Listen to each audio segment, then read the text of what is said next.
Hello everyone, it's Nick here with Nick's Hardrock album CD review. I hope everyone's doing well. The album we're gonna look at today is Bang Tango, and it's their first album they released in 1989, and it's called Psycho Cafe.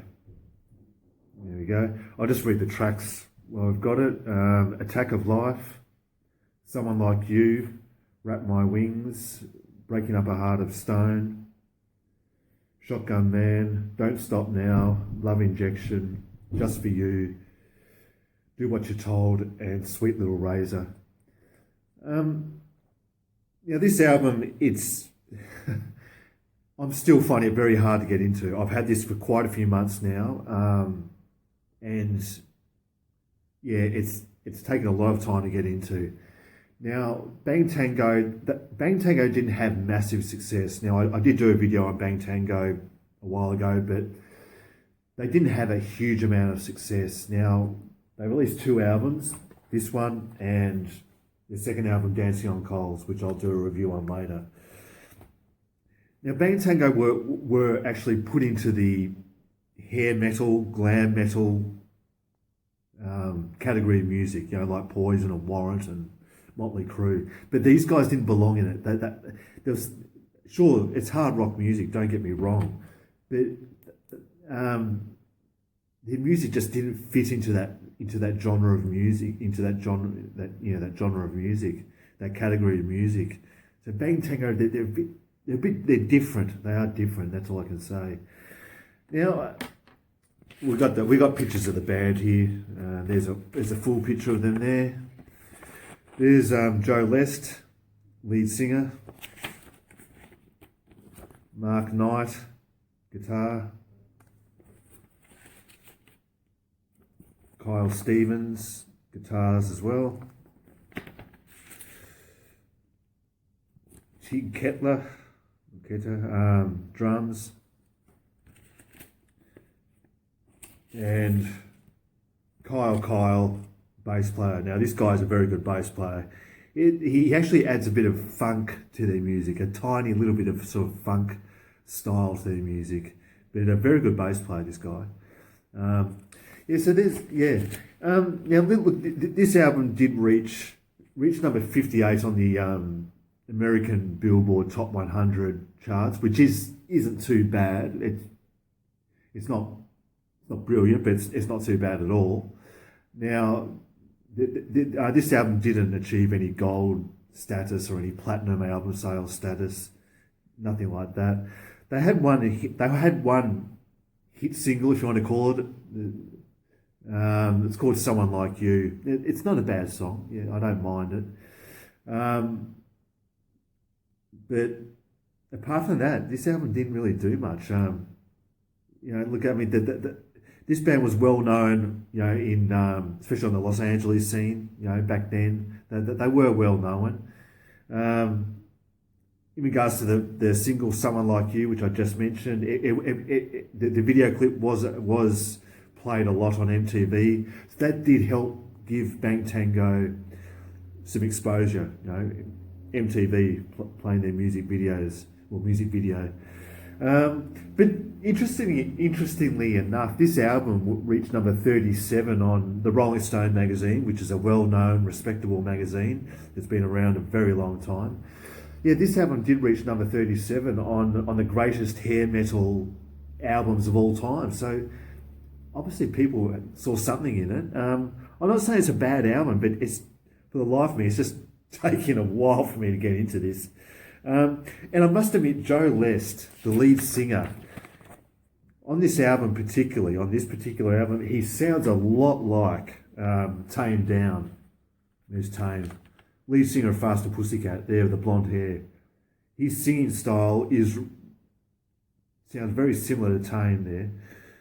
I'll do Faster Pussycat later, but I did actually look inside the album here, the liner notes where they do all the thank yous and the band thanks everyone and friends and all that, and they do mention Tame Down in here. So I think that Joe Lester's, I'm not saying he's trying to copy, but he's trying to sound similar to Tame.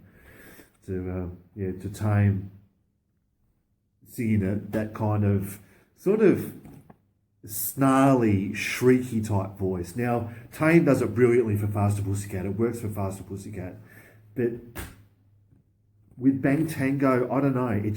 For some reason it feels out of place. Now, this is just my personal opinion. On some of the songs he does it on, it's a bit too much. I reckon he should pull it back a bit. That's what I'm trying to say, because it gets a bit overburdening. But that's just my opinion. Now, look, favourite tracks. There's only really one. That's all I can say. The single "Someone Like You," yeah, not a bad song. I wouldn't rave about it.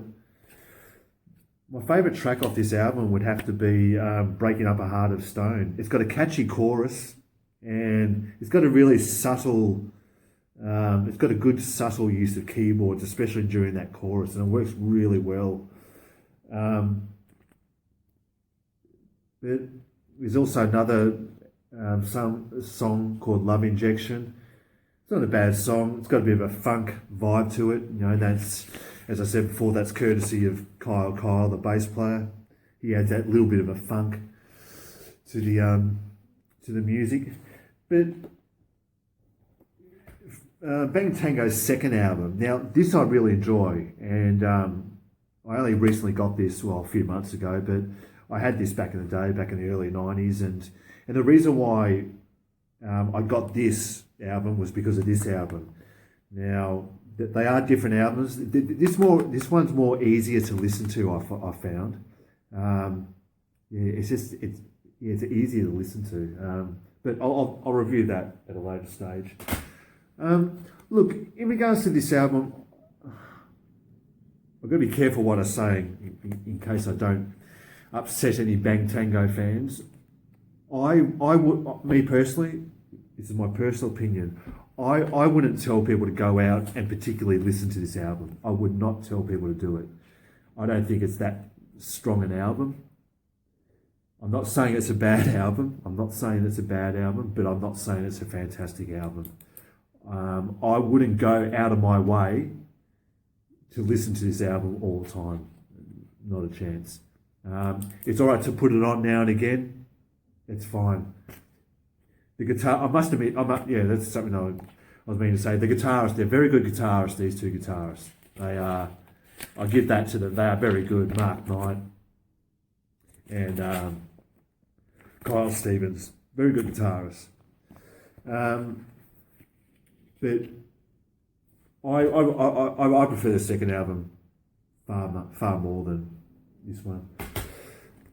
So look, I'm not saying it's a horrible album. It's far from that. It's not a horrible album, but it's just taken me a long time to get into it. I think probably if I listen to maybe another 50 more times, I'll love it.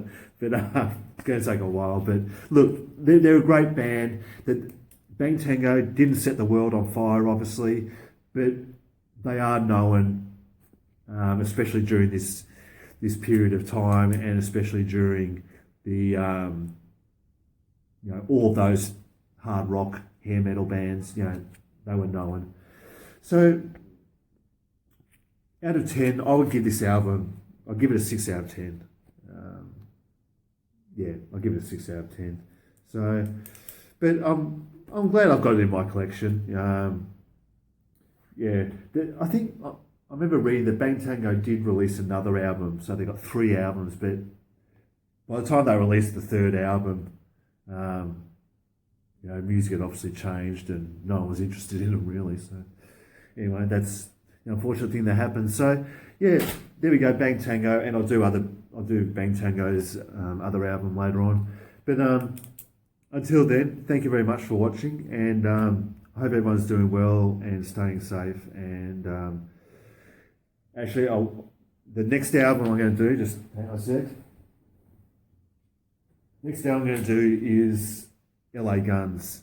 Now, this is a top album. I can't wait to do this. This rocks, this album. This is fantastic. So, LA Guns. So until then, Stay safe. Thank you for watching, and take care of yourselves. And as Bango Tango did, they did it well. Keep on rocking. Bye bye.